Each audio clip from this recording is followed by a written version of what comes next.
Листични земни неща, съществуващи в материята училище, сега ще чуете за един проект.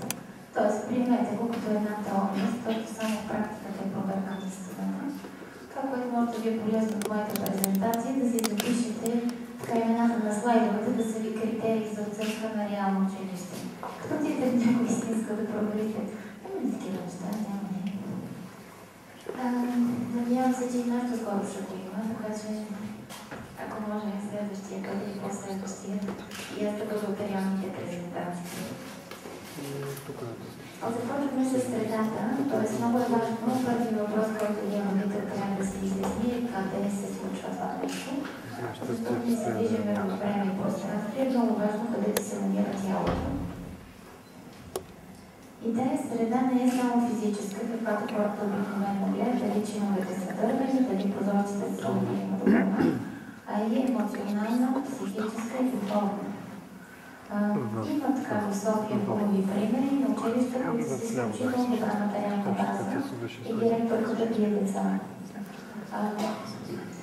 Тоест, това е първото нещо, което като отидете да проверите каква е тази среда вътре. Дали просто не е ли или вътре в въздуха се носи нещо положително, ветро, радостно, празнично. В озареното училище най-важно от нейните два критерия за среда са щадяща сетивата среда. Вие разбирате къде живеете благодарение на вашите сетива. Това са вкус, мирис, зрение, слух и осезание. И ако едно сетиво не работи, да кажем зрение, някой друг се усилва, за да компенсира. Ако сетивата са подложени на голямо напрежение, интерпретатора на информация в главата ви мозъка блокира. Това е едно да живеете с възрастен пенсионер, който гледа телевизия с копчето на Макс. Представете ли си как ще се чувствате? Същото и в училище, в което не е щадяща сетивата среда. Децата се превъзбуждат, изнервят се, стават агресивни. Аз много така ще ги притичам слайдовете, защото това са ви само критерии, нали, нашето е проект.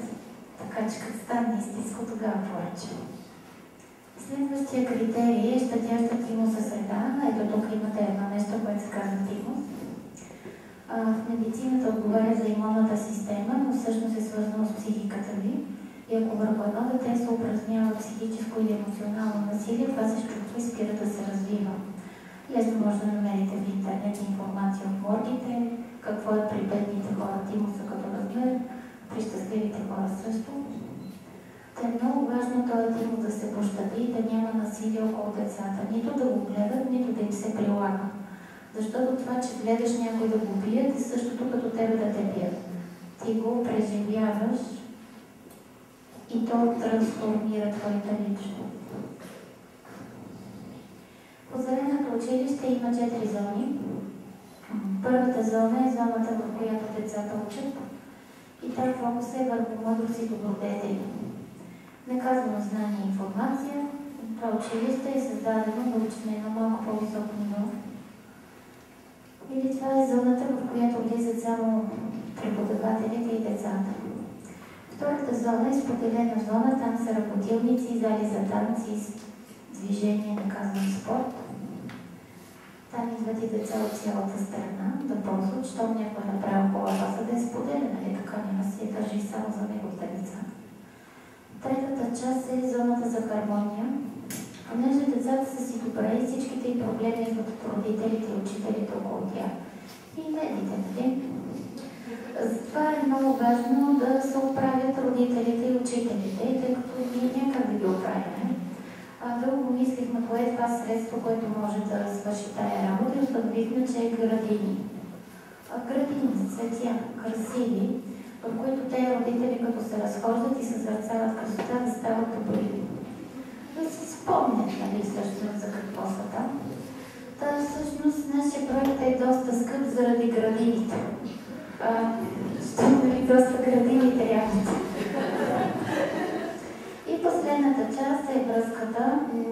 Връзката е тая част, в която децата всъщност учат през реалния живот. Защото заради училище е направено да учиш смислени за живота си дейности. Да учиш някакви абстрактни неща, някакви тетрадки, които не прилагаш, или да рисуваш рисунки, които изхвърляш, никой не консумира, е чиста загуба на енергия и убива желанието за творчество. Затова има ние микробуси, си го представите, с които децата през цялото време се движат там, където е живота и вършат смислени за живота дейности. Ако ще рисуват, правят неща, които да се украса на старчески дом. Тоест, те не ги правят просто е така заради правенето, да се тренират някакво правене, винаги трябва да има консуматор. Тук малко по-подробно са... Айде, това. Неща. Дойдете. Добре, да значи училището си го представите като дървени къщички, не си го представите като голяма сграда.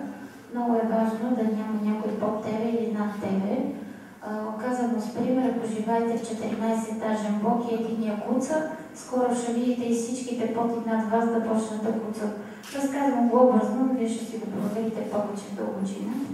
Та затова дървени къщички, един клас е къщичка и вътре има енергията, която е за тази възрастова група. И нещо съм сложила, че трябва 10 квадратни метра. Мерихме колко метра трябва на едно дете, така че да не се напряга и агресира. Знаете, че полковете, като ги сложите в едно пространство, ако намалите пространството, те изяждат точно такава бройка, че квадратният метър на плът да се запази. И колкото свивате пространството, те винаги изяждат такава бройка полкове, че винаги да се запазва това пространство, което е необходимо за жизнене. И с нашата система са 3 квадратни метра в училище, за кабинетите по компютри 5, пък при нас 10. Вие това можете да го проверите, подлежи на проверка. Но това е добър начин да не се изяждат, искам да кажа. Мисъл да са радостни. И ясно, че има повече, защото ученето не предполага стая, предполага пространство. И естественото пространство за учене е трева и да може да стъпваш на земята, при това и бос. Не е толкова страшно. Добре. А учебната база си я представите като зали за занаяти, изкуство и движение. И това казвам, тя е споделена, защото е много важно децата да обменят впечатления и с други деца, а не да се създават затворени общности, в които едни деца се живеят като в някакъв парник и не се смесват с други. За градините стана ясно и за пътуванията също стана ясно. И най-важното, ето той е слайдка. Удивително съм отложила, написала съм и че е най-важно. Може да обърнете внимание. Едно тяло се развива, когато има качествена храна, качествена вода, качествен въздух и възможност да се движи. Така както искате го избили до училището, но те, ако сте го осигурили, поне ще е здраво, нали, физически. За психически и емоционално ще трябва малко повече да проверите. Но тези, ако направите, поне тялото ще е здраво, това е добро начало. Здраво тяло, нали? Добре. Сега в философията си, ако училище си има философия, всъщност е много важно вие да си разберете вашата собствена философия. И да не ходите в училища, които има друга философия, защото им правите шум. Тоест, сядате и си пишете на едно листче, за мен това е важно, това е важно, това е важно. Важните неща за вас се наричат с хубавата думичка ценности. Тоест, за някой е важно да има джипнали. За други е важно да има, примерно, млади учителки. Всеки си има някакви важности в живота. Напишете си вашите важности и като си ги напишете, тогава ще разберете какви са ви ценностите. Ценностите ви не са непременно добродетели. Малко част от ценностите са добродетели, така че поне като си изясните вие къде сте, може да отидете в различните училища и да проверите те какви ценности има. И ако случайно съвпадат, супер! И вие ще сте добре, и те ще са добре. Ако не съвпадат, вие през цялото време ще се опитвате да ги дърпате към вашите и да им казвате, а не може ли все пак в кухнята да не се сервираме само? Примерно, ако вие сте вегетарианец, нали всеки ден така ще отивате, ще се опитвате да ги подобрите, пък те няма да искат да се подобрят, защото те нали са си направили някакви техни важности в живота. Та за философията на озеленото училище, значи смисъла на това училище, може би не казах до сега, целта е да направим само на училище в България, така по едно от всяка държава. Аз не вярвам, че има един модел, който е добър за всички деца. Но със сигурност за 192 деца, деца сме ги предвидели, нашето ще е изключително добро. От 8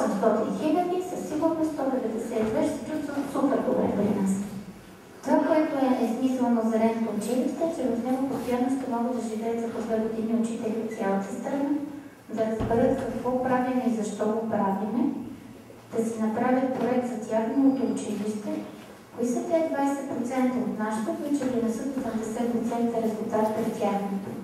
И това се казва еволюционна промяна на образованието. Няма еталон, стива, се вижда други така да правят, виждаш тези неща, които са приложими при теб, взимаш най-доброто и си правиш плюс.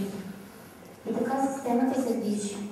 Иначе, ако кажем, това е стандарта, нали като Shell, една бензиностанция на север, то не става това с училище, не става за други неща. Тъмната посока е смяна на образователната система, но еволюционно. Нали, няма революция да правим. И това, което следва, защото много хора в България искат да сменят тази система, сега това, което ни различава е следващото рече. Нашето рече е благодействие на децата. Има някой да ги реализират на пазара на труда. В смисъл, всеки си има следващо рече, а за да показвам нашите речи. Нашето е благодействие на децата и горното рече е хармония и израстване за деца, родители и учители. И затова си направихме такава фундация родители, учители и деца, та да е ясно, че те трите, като са заедно, нещо ще се случи. Ако една от тези групи не е заедното, няма училище. Има всъщност едно набойно поле, едно дете седи така отгоре на рова и от двете страни префърчат куршуми през тялото от страна на майката и на учителката и толкова какво не знае къде са ни. Еволюцията се случва с и без нас. Мисъл, тя си е горе, така че ние мислиме. Значи въпросът е така да се оцелиме хора с съвпадащи средни 2 реда. И тези, които не са с тези 2 реда, също е хубаво да си направят училище и тренери. За всеки има място. Ще ми скромните ли само за да си виждам времето? Благодаря. Хайде.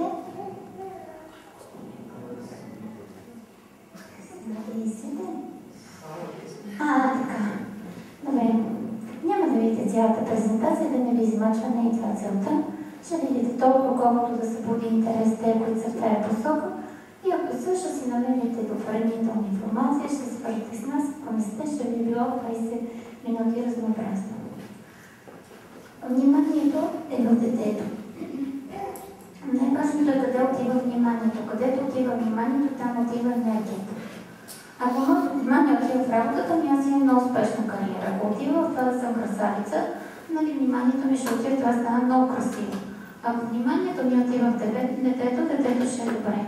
Та в нашето училище вниманието е в детето. И да проверите в другите училища къде е вниманието. Дали да попълнат бланките на МОН.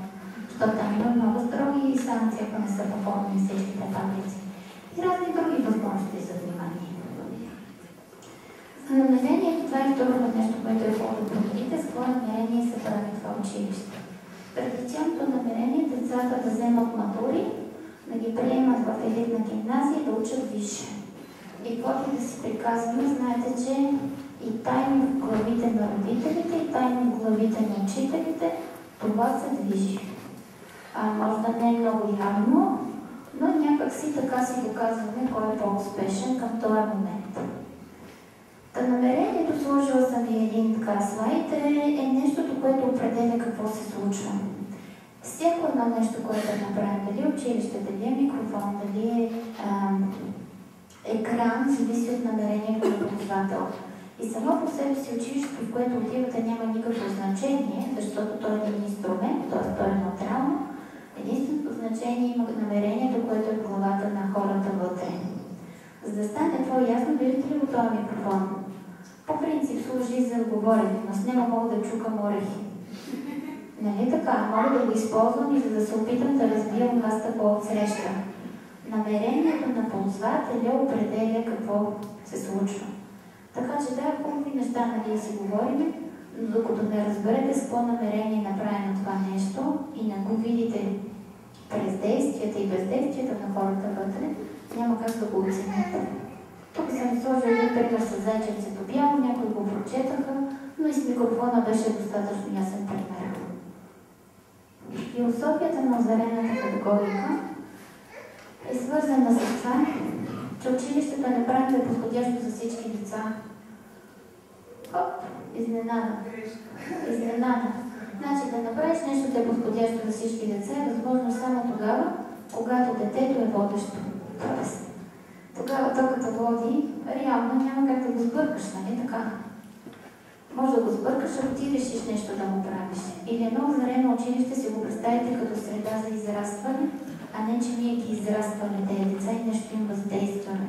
Примерно харесваме сини цветя, 1,10 високи, затова слагаме на стръпчето по клопак отгоре, така че да не вземе 1,20 да дигне в първи клас. И инжектираме синя боя вътре, защото нали синьо е модерно. Тоест, примерно, да се учат определени неща към момента. Това, което е било така движещата сила да се създаде, е подходящо за деца с енергично изразена индивидуалност.